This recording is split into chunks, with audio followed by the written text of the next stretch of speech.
ನಮಸ್ತೆ ಸ್ನೇಹಿತರೆ, ನಾನು ನಿಮ್ಮ ಪ್ರವೀಣ್. ಗುರುಭಕ್ತಿ ಯೂಟ್ಯೂಬ್ ಚಾನಲ್ಗೆ ಸ್ವಾಗತ ಸುಸ್ವಾಗತ.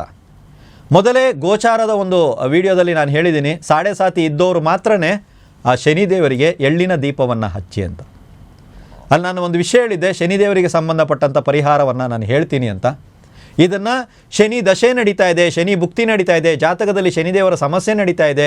ಆ ಸಮಸ್ಯೆಯಿಂದನೇ ಜಾತಕದಲ್ಲಿರುವಂಥ ಶನಿಯ ಆ ಸ್ಥಾನದಿಂದ, ಆ ದುಸ್ಥಾನದಿಂದ ಅಥವಾ ಅಲ್ಲಿರುವಂಥ ಸಮಸ್ಯೆಯಿಂದ, ಆ ಶನಿ ಗ್ರಹ ಇರುವಂಥ ಸಮಸ್ಯೆಯಿಂದನೇ ನನಗೆ ಇದೆಲ್ಲ ನಡೀತಾ ಇದೆ ಅನ್ನೋರು ಯಾರಾದರೂ ಇದ್ದರೆ, ಗೋಚಾರದಲ್ಲಿ ಶನಿಯ ಒಂದು ಗೋಚಾರ ಸರಿ ಇಲ್ಲ ಅಥವಾ ಗೋಚಾರದಲ್ಲಿ ಶನಿ ಬಂದ ನಂತರನೇ ನನಗೆ ಸಮಸ್ಯೆಗಳು ಪ್ರಾರಂಭ ಆಗಿದೆ ಅನ್ನೋರು ಈ ಪರಿಹಾರವನ್ನು ಮಾಡ್ಕೋಬೋದು. ಇದು ಒಂದೇ ಸಲ ಮಾಡ್ಕೋಬೇಕಾಗತ್ತೆ. 2.5 ವರ್ಷ ಶನಿ ಇರ್ತದೆ ಸರ್, ನಾವು ಪ್ರತಿ ಸಲ ಮಾಡಬೇಕಂದ್ರೆ ಇಲ್ಲ. ನೀವೇನು ಮಾಡಬೇಕು ಅಂತ ಹೇಳಿದ್ರೆ, ಶನಿವಾರದ ದಿನ 9 ಕಪ್ಪು ಬಟ್ಟೆಗಳನ್ನು ತೊಗೊಂಬರ್ಬೇಕು. ಸರ್, ಕಪ್ಪು ಬಟ್ಟೆ ಹೇಗಿರಬೇಕು ಅಂತ ಹೇಳಿದ್ರೆ, ನೋಡಿ, ಒಂದು ಕರ್ಚೀಫ್ ಅಥವಾ ಕರವಸ್ತ್ರದ ಗಾತ್ರದಲ್ಲಿದ್ದರೆ ಸಾಕು.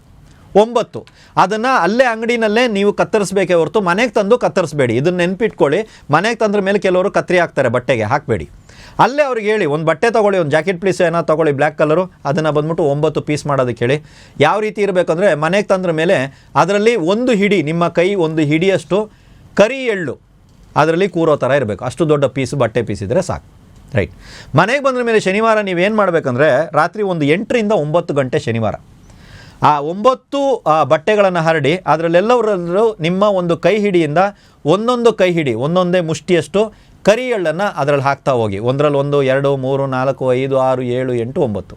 ಇದಾದ ನಂತರ ಇದನ್ನು ತೆಗೆದು ಗಂಟು ರೀತಿಯಲ್ಲಿ ಕಟ್ಕೊಳ್ಳಿ. ಬೇಕಾದ್ರೆ ಇದನ್ನು ಕಪ್ಪು ದಾರದಲ್ಲಿ ಸುತ್ತಬಹುದು ಅಥವಾ ಅದೇ ಬಟ್ಟೆನಲ್ಲೇ ಗಂಟು ರೀತಿಯಲ್ಲಿ ನೀವು ರೆಡಿ ಮಾಡಿ ಇಡಬಹುದು.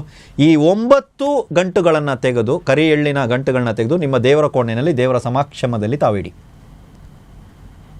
ಶನಿವಾರ ರಾತ್ರಿ ತಾವು ಮಲಗುವಾಗ 1 ಗಂಟನ್ನು ತೆಗೆದು ನಿಮ್ಮ ತಲೆದಿಂಬಿನ ಅಡಿಯಲ್ಲಿಡಿ. ತಲೆದಿಂಬಿನ ಹತ್ತಿರ ಅಲ್ಲ, ಅಡಿಯಲ್ಲಿಟ್ಟು ಮಲಗಿ. ಇದು ಯಾರು ಬೇಕಾದ್ರೂ ಮಾಡ್ಬೋದು, ಗಂಡು ಹೆಣ್ಣು ಯಾರು ಬೇಕಾದ್ರೂ ಮಾಡ್ಬೋದು. ಶನಿದೇವರ ಸಮಸ್ಯೆ ಇದೆ ಅನ್ನೋರು ಮಾತ್ರ ಮಾಡಿ. ಸೊ ಇಟ್ಟು ಮಲಕ್ಕೊಳ್ಳಿ. ಮಾರನೇ ದಿನ ಬೆಳಿಗ್ಗೆ ಈ 1 ಗಂಟನ್ನು ತೆಗೆದು ಹರಿಯುವ ನೀರಿನಲ್ಲೇ ತಾವು ವಿಸರ್ಜನೆ ಮಾಡಬೇಕಾಗುತ್ತೆ.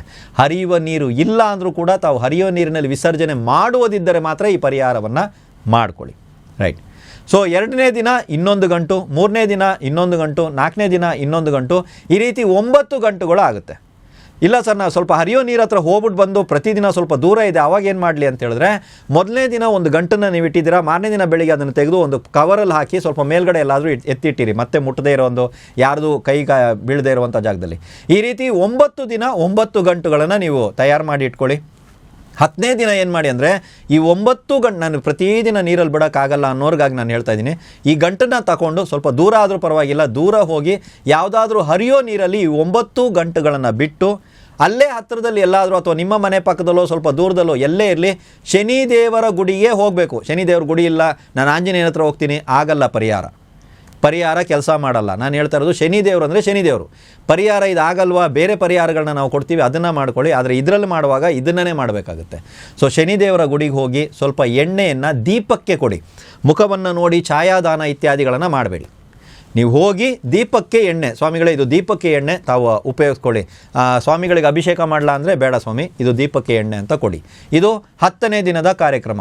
11ನೇ ದಿನ ಹತ್ತಿರದಲ್ಲಿರುವಂಥ ಗಣಪತಿ ದೇವಸ್ಥಾನಕ್ಕೆ ಹೋಗಿ ಸ್ವಾಮಿಗಳನ್ನು ದರ್ಶನ ಮಾಡಿ ಗಣಪತಿಯನ್ನು ಹೊರಗಡೆ ಬಂದು ಗಣಪತಿಗೆ ಒಂದು ತೆಂಗಿನಕಾಯಿ ಈಡ್ಗಾಯಿ ಥರ ಹೊಡಿಬೇಕು. ಜೋರಾಗಿ ಹೊಡಿತೀವಲ್ಲ, ಚೂರಾಗುತ್ತಲ್ಲ ಈಡ್ಗಾಯಿ, ಅದು ಆ ರೀತಿ ಜೋರಾಗಿ ಒಂದು ತೆಂಗಿನಕಾಯಿನ ಈಡ್ಗಾಯಿ ರೂಪದಲ್ಲಿ ತಾವು ಹೊಡಿಬೇಕಾಗುತ್ತೆ. ಇದು ಪರಿಪೂರ್ಣವಾಗಿ ದೊಡ್ಡ ಪ್ರಮಾಣದಲ್ಲಿ ಶನಿಗೆ ಹೋಮ ಮಾಡೋಕ್ಕಾಗಲ್ಲ, ಶನಿ ಶಾಂತಿಗೆ ನಾವು ಅಷ್ಟೊಂದೆಲ್ಲ ದುಡ್ಡು ಖರ್ಚು ಮಾಡೋಕ್ಕಾಗಲ್ಲ ಅನ್ನುವಂಥವ್ರಿಗಾಗಿ ಈ ಪರಿಹಾರವನ್ನು ಕೊಟ್ಟಿದ್ದೀನಿ.